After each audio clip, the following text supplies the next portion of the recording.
Rise and shine, everyone. 6:01 here on your Thursday morning, your Friday Junior. Jason and Alicia here with you, and we are preparing for the comeback of winter tomorrow. Yes, today's a good day to fire up, make sure the snowblower still works. Maybe we'll put some gas in it, John, because we might have a 1-2 punch scenario. Yeah, I mean, and I don't want to ignore, tomorrow is going to be a rough commute, but tomorrow compared to Sunday is apples to oranges. I mean, Sunday is the actual snowstorm. I would not call this tonight a snowstorm. This is a clipper system coming in, but it's still going to cause us a Friday morning slick commute. And it doesn't matter about totals. It's all about timing. So make sure to give yourself plenty of extra time tomorrow. This one on Sunday is a big system. It's a long-lived 36-hour event. This is a 5-hour event. This is a 36-hour event. So very different with the two. So I just want you to be aware of Sunday's potential here. 25 degrees right now. We have northeast winds at 7 miles per hour. Dew point 0 is super dry outside. So everything today will be evaporating. Maybe a couple of flurries make it through, but the road should be fine. Getting up to around 34.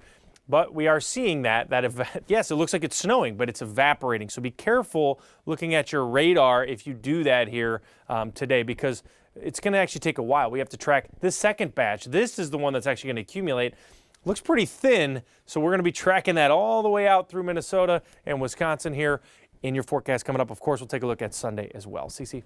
Happy Thursday. I know about an hour ago, roads leading to MSP were kind of busy, people catching those early morning flights. But now that it's 6 o'clock, the roads seem to be a little quieter. So if you're headed out to catch that spring break flight, your commute should be pretty smooth. Alicia. Cece, thank you. And like John said, the snow is on its way and it's going to start falling here in the Twin Cities tonight. And as we speak, spring break travelers are at MSP trying to get ahead of that storm. Michelle Beck is at Terminal 1 right now. And Michelle, MSP says this is the start of a very, very busy 48 hours at the airport. Yeah, Jason, Alicia, you can see how busy it is just right now. Look where I am right now. The line, this is the line for the TSA pre-check. The end of that line marked by the gentleman in the blue jacket with that white flag that says TSA pre-check.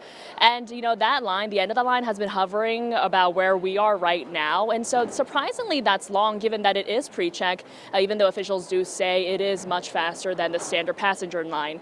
Now, you can see in that bold yellow font right now, passengers are told they have to wait about 10 minutes, less than 10 minutes for, security. And you can also get a look at the live wait times right now on your screen. Just go to mspairport.com. You can do that from your phone or before you leave at home on your computers too. There too, it says less than 15 minutes actually for Terminal 1. It looks like the wait times here are much more refreshed quickly, but 75% full for the parking lot. Terminal 2, 67% full when it comes to the parking lot. Also less than 15-minute wait time right there. So all this, again, is a great resource because it will get busy. MSP administrators say today and again tomorrow, nearly 48,000 people are expected to go through these checkpoints. And after this morning rush, iFly.com forecasts wait times will hover around 30 minutes this early evening. That's between 4 and 6 p.m. So keep that in mind, how busy it's going to get if you're not even flying, but just staying here and doing pickup or drop-off duties. Because during those peak times, airport officials do say you can use both the upper and lower decks to do those pickups and drop-offs. Jason, Alicia. That line looks a lot longer than 10 minutes. Right. It really does. But just give yourself some extra time as you're heading out this morning. Michelle, thank you. In less than 3 hours, State Trooper Ryan Londrigan will be back in court in the shooting death of Ricky Cobb II. Yeah, the two sides will argue about evidence and the use of force expert the prosecution stopped using. Sergeant Jason Halverson is the State Patrol's use of force training coordinator. He is quoted in the criminal complaint implicating Trooper Ryan Londrigan in violating State Patrol policy in shooting Ricky Cobb. But now in a sworn affidavit, Sergeant Halverson says county prosecutors twisted his words and that Londrigan did not violate policy. In response, the Hennepin County Attorney's Office issued a statement saying that the defense is trying the case in the press. We're also learning this morning the St. Paul police officer who shot and killed Ye Zhang inside an apartment building will not face charges. Last February, police were called to a party for a report of a man threatening people with a knife. The body camera video here shows officers telling Zhang to drop the knife and get on the ground, but he moved towards them. That's when an officer fired his gun. Activists and family members of Zhang believe his hearing loss and inability to understand English played a role in the shooting. We have reached out to representatives for Zhang's family, but have not heard back. Another big story we're following right now at 9:30 this morning. Minneapolis City Council will talk about reversing course on an ordinance to raise wages for Uber and Lyft drivers. Councilmember Andrea Jenkins, who voted in favor of the ordinance, is now urging their colleagues to reconsider. Lyft vowed to leave the city over the pay raise, and Uber says it will leave the entire Twin Cities metro if it does go into effect on May 1st. Jenkins hasn't said what prompted the sudden change. It would take 7 council votes to change course, meaning at least 4 members would have to change their votes. Do you believe that there are votes there to make any of this happen? I'm always hopeful. I'm not confident that there are.